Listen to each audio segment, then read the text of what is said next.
ತುಂಬಾನೇ ಹೆಲ್ದಿಯಾಗಿರುವ ಒಂದು ಪಲ್ಯ ರೆಸಿಪಿ ಮಾಡಿ ತೋರಿಸ್ತಾ ಇದ್ದೀನಿ. ಮಧ್ಯಾಹ್ನ ಊಟಕ್ಕೆ ಆರೋಗ್ಯಕರವಾದ ನುಗ್ಗೆ ಸೊಪ್ಪಿನ ಪಲ್ಯ ಯಾವ ರೀತಿ ಮಾಡೋದು ಅಂತ ನೋಡ್ಕೊಳ್ಳೋಣ. ಹಾಯ್ ಫ್ರೆಂಡ್ಸ್, ಎಲ್ಲರಿಗೂ ನಮಸ್ಕಾರ. ನಾವು ಮಹಿ ಕುಕಿಂಗ್ ಚಾನಲ್ಗೆ ಸ್ವಾಗತ. ಹೊಸದಾಗಿ ನಮ್ಮ ಚಾನಲ್ನ ನೋಡ್ತಾ ಇದ್ರೆ ಸಬ್ಸ್ಕ್ರೈಬ್ ಮಾಡ್ಕೊಳ್ಳಿ, ಹಾಗೆ ಪಕ್ಕದಲ್ಲಿರುವ ಬೆಲ್ ಐಕನ್ನ ಕ್ಲಿಕ್ ಮಾಡಿ.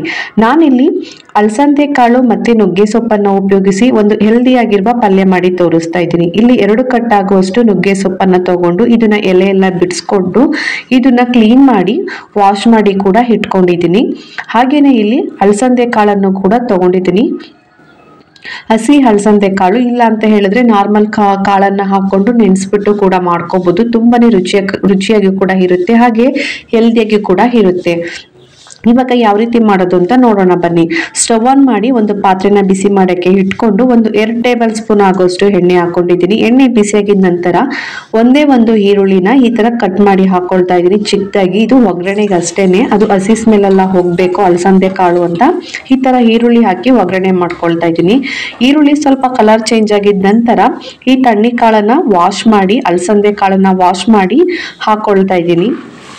ಹಾಕೊಂಡಿದ ನಂತರ ಇದು ಹಸಿ ಸ್ಮೆಲ್ ಎಲ್ಲ ಹೋಗ್ಬೇಕು ಅಲ್ಲಿ ಗಂಟ ಈ ತರ ಏನಿಲ್ಲ ಅಂದ್ರೂ ಒಂದು 5 ರಿಂದ 6 ನಿಮಿಷ ಇದನ್ನ ಚೆನ್ನಾಗಿ ಈ ತರ ಫ್ರೈ ಮಾಡ್ಕೋಬೇಕಾಗುತ್ತೆ. ಈ ತರ ಫ್ರೈ ಮಾಡ್ಕೊಂಡಿದ ನಂತರ ರುಚಿಗೆ ತಕ್ಕಷ್ಟು ಉಪ್ಪನ್ನ ಹಾಕೊಂಡು ಇದನ್ನು ಕೂಡ ಒಂದ್ 2 ನಿಮಿಷ ಫ್ರೈ ಮಾಡ್ಕೊಳ್ಳೋಣ. ನೋಡಿ, ಇಷ್ಟು ಫ್ರೈ ಆದ್ರೆ ಸಾಕು. ಇವಾಗ ಒಂದು 2 ತಪ್ಪಲೆ ಆಗೋಷ್ಟು ನಾನು ನೀರನ್ನ ಹಾಕೊಳ್ತಾ ಇದ್ದೀನಿ. ಹಾಗೇನೆ ಇಲ್ಲಿ 2 ಟೊಮೊಟೊನ ಕಟ್ ಮಾಡಿ ಹಾಕೊಳ್ತಾ ಇದ್ದೀನಿ. ಈ ತರ ಟೊಮೊಟೊ ಹಾಕಿ ಪಲ್ಯ ಮಾಡೋದ್ರಿಂದ ರುಚಿ ಅಂತೂ ತುಂಬಾನೇ ಚೆನ್ನಾಗಿರುತ್ತೆ. ಅದಕ್ಕೋಸ್ಕರ ನಾನು ಟೊಮೊಟೊ ಹಾಕಿ ಮಾಡ್ತಾ ಇದ್ದೀನಿ.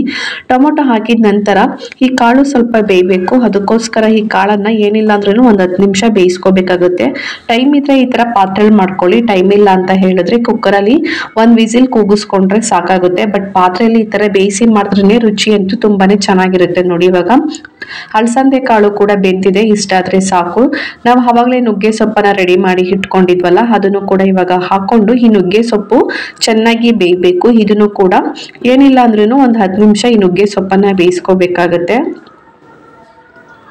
ಈ ತರ ರುಚಿಯಾಗಿ ಒಂದು ಪಲ್ಯ ಮಾಡಿಕೊಟ್ರೆ ಯಾರಿಗೆ ತಾನೇ ಇಷ್ಟ ಆಗಲ್ಲ ಅಲ್ವಾ?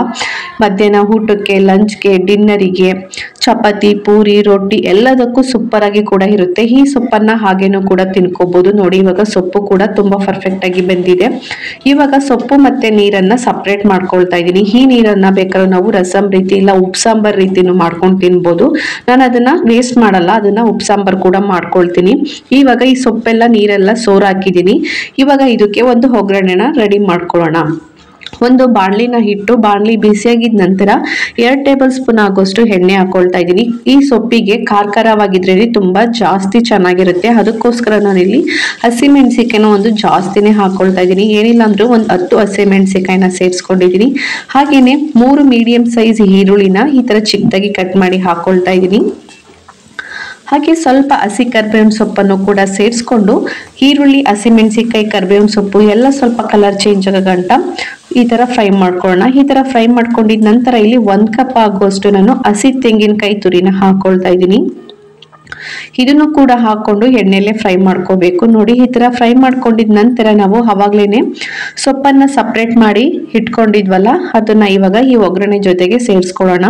ಇವಾಗ ಲೋ ಮೀಡಿಯಂ ಅಲ್ಲಿ ಇಟ್ಕೊಂಡು ಈ ಸೊಪ್ಪು ಮತ್ತೆ ಈರುಳ್ಳಿ ಎಲ್ಲ ಚೆನ್ನಾಗಿ ಮಿಕ್ಸ್ ಮಾಡ್ಕೋಬೇಕು. ಈ ಟೈಮಲ್ಲಿ ಏನಾದರೂ ನಿಮಗೆ ರುಚಿಗೆ ಉಪ್ಪು ಬೇಕು ಅಂತ ಏನಾದ್ರು ಹೇಳಿದ್ರೆ ಈ ಟೈಮಲ್ಲಿ ಬೇಕಾದ್ರೆ ನೀವು ರುಚಿಗೆ ತಕ್ಕಷ್ಟು ಉಪ್ಪನ್ನು ಬೇಕಾದ್ರೂ ನೀವು ಸೇರಿಸ್ಕೋಬಹುದು. ನೋಡಿ, ಈ ತರ ಚೆನ್ನಾಗಿ ಮಿಕ್ಸ್ ಮಾಡ್ಕೊಂಡ್ರೆ ಆಯ್ತು. ಈ ರುಚಿಕರವಾಗಿ ಹೆಲ್ದಿಯಾಗಿರುವ ಅಲಸಂದೆ ಕಾಳು ಮತ್ತೆ ನುಗ್ಗೆ ಸೊಪ್ಪನ್ನ ಉಪಯೋಗಿಸಿ ಒಂದು ಪಲ್ಯ ರೆಸಿಪಿನ ಮಾಡಿ ತೋರಿಸ್ತಾ ಇದ್ದೀನಿ. ಇದಂತೂ ತುಂಬಾನೇ ಆರೋಗ್ಯಕ್ಕೂ ಕೂಡ ಒಳ್ಳೆಯದು. ಊಟಕ್ಕೆ ಒಂದು ಪಲ್ಯ ಇದ್ರೇನೆ ಸೂಪರ್ ಆಗಿ ಕೂಡ ಇರುತ್ತೆ. ನೋಡಿದ್ರಲ್ಲ ಫ್ರೆಂಡ್ಸ್, ಈ ನುಗ್ಗೆ ಸೊಪ್ಪನ್ನ ಉಪಯೋಗಿಸಿ ಯಾವ ರೀತಿ ಪಲ್ಯ ಮಾಡೋದು ಅಂತ. ಇಷ್ಟ ಆದ್ರೆ ಒಂದು ಲೈಕ್ ಮಾಡಿ, ಶೇರ್ ಮಾಡಿ.